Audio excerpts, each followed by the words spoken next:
ഈ കിടക്കുന്ന ശുഹദാക്കൾ നിങ്ങളുടെ സലാത്ത് കേൾക്കുകയാണ്, നിങ്ങളിരിക്കുന്ന പായ സലാത്ത് കേൾക്കുകയാണ്, നിങ്ങളിരിക്കുന്ന ടൈല് സലാത്ത് കേൾക്കുകയാ. എന്റെ പ്രിയപ്പെട്ട ഉമ്മമാരെ, നിങ്ങളിരിക്കുന്ന കാർപ്പറ്റും സിമെന്റും മണ്ണുകളും മണലുകളും ആ സലാത്ത് കേൾക്കുകയാ. അവര് നാളെ മഹ്ശറിലേക്ക് കടന്നു വന്നുകൊണ്ട് റബ്ബിനോട് പറയും, നിന്റെ മുത്ത് നബിയുടെ മേൽ ഇവൻ സലാത്ത് ചൊല്ലുന്നത് ഞാൻ കേട്ടിട്ടുണ്ട് റബ്ബേ, അതുകൊണ്ട് ചൊല്ലിക്കോ. മദീനയുടെ മണവാള ആ പച്ചക്കുപ്പക്കതാണ് ആയിഷ ബീവിയുടെ വീട്ടിൽ മലർന്നു കിടക്കുന്ന എന്റെയും നിങ്ങളുടെയും നേതാവ്, ലോകത്തിന്റെ രാജാവ് നബി മുഹമ്മദ് മുസ്തഫ, നബി മുഹമ്മദ് മുസ്തഫ. മുത്തനബിയുടെ മേലെ മൗലിദ് കഴിക്കുന്ന ഒരു മജ്‌ലിസിലാ 54 വർഷം കഴിഞ്ഞു മുഅ്മിനേ, ഒരു ദിവസം പോലും മടങ്ങാതെ വർഷത്തിലെ 333 ദിവസക്കാലം വിശുദ്ധ റമദാനിന്റെ 30 ദിവസം മുടക്കാ, ചെറിയ പെരുന്നാളിന്റെ അന്ന് മുടക്കാ, വലിയ പെരുന്നാളിന്റെ അന്ന് മുടക്കാ.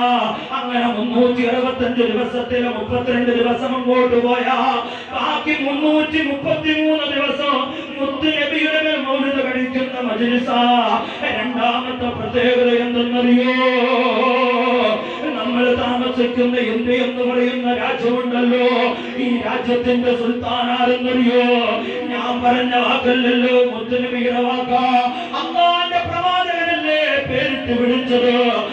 അജ്മീർ, ജയ്പൂർ, അജ്മീരിൽ കടന്നുറങ്ങുന്ന ഇന്ത്യ എന്ന് പറയുന്ന കാശ്മീർ മുതൽ കന്യാകുമാരി വരെ, ആസാം മുതൽ ഗുജറാത്ത് വരെ പടർന്നു കിടക്കുന്ന ഇന്ത്യ മഹാരാജ്യത്തിന്റെ സുൽത്താൻ എന്ന് അങ്ങ് പച്ചപ്പൂമ്പക്കിനാലെ കിടന്നിറങ്ങുന്ന ലോകത്തിന്റെ നേതാവ്, വിളിച്ചുപോയ സുൽത്താനുൽ ഹിന്ദ് ഖാജാ മുഈനുദ്ദീൻ ചിശ്തിയിൽ അജ്മീരി ഖദ്ദസല്ലാഹു സർറഹുൽ അസീസ് തങ്ങൾ പാപ്പാന്റെ തവസ്സുൽ വൈത്ത് 333 ദിവസക്കാലം ചെല്ലുന്ന മജ്‌ലിസിലാണ് നിങ്ങൾ ഇരിക്കുന്നത്. മൂന്നാമത്തെ പ്രത്യേകത എന്തെന്നറിയോ?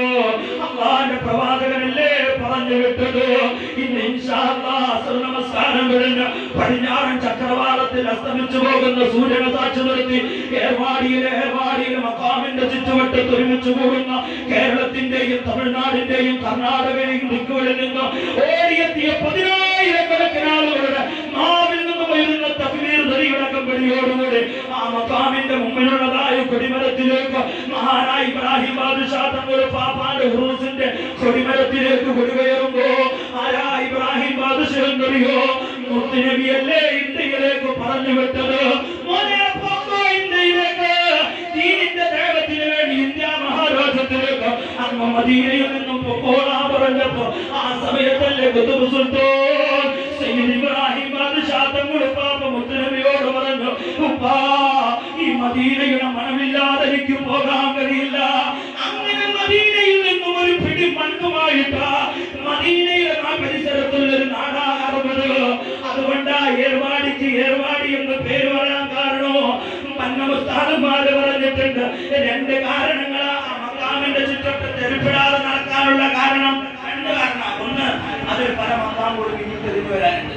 2008 ശേഷം തിരിഞ്ഞു നോക്കാം എനിക്കറിയാം. 2008 ശേഷം തിരിഞ്ഞു നോക്കാം എനിക്കറിയാം. ആരാണ് നല്ല ഇബ്രാഹിം ബാദ്ഷാ തങ്ങളുടെ പാപ്പാന്റെയും വെക്ക മക്കാമിന്റെ ഇടയിലുള്ള ആ സ്ഥലത്ത് ഒരു മക്കാം തെളിഞ്ഞത് 2008 ശേഷം. അതിന് മുമ്പിൽ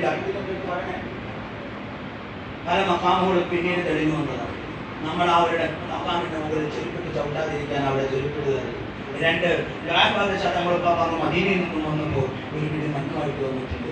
അത് ആ പരിസരത്ത് ഉപയോഗിച്ചിട്ടുണ്ട്. ആ മണ്ണിൽ ചെരുപ്പിട്ട് ചവിട്ടാതിരിക്കാൻ മുത്തുനബിയുടെ നിർദ്ദേശപ്രകാരം ഇന്ത്യ മഹാരാജ്യത്തിലേക്ക് വന്നു. ആ ഇബ്രാഹിം ബാദ്ഷാ തങ്ങളുടെ പാപ്പ അടക്കമുള്ള ഏർവാടി മുത്തുശുഹദാക്കളുടെ 333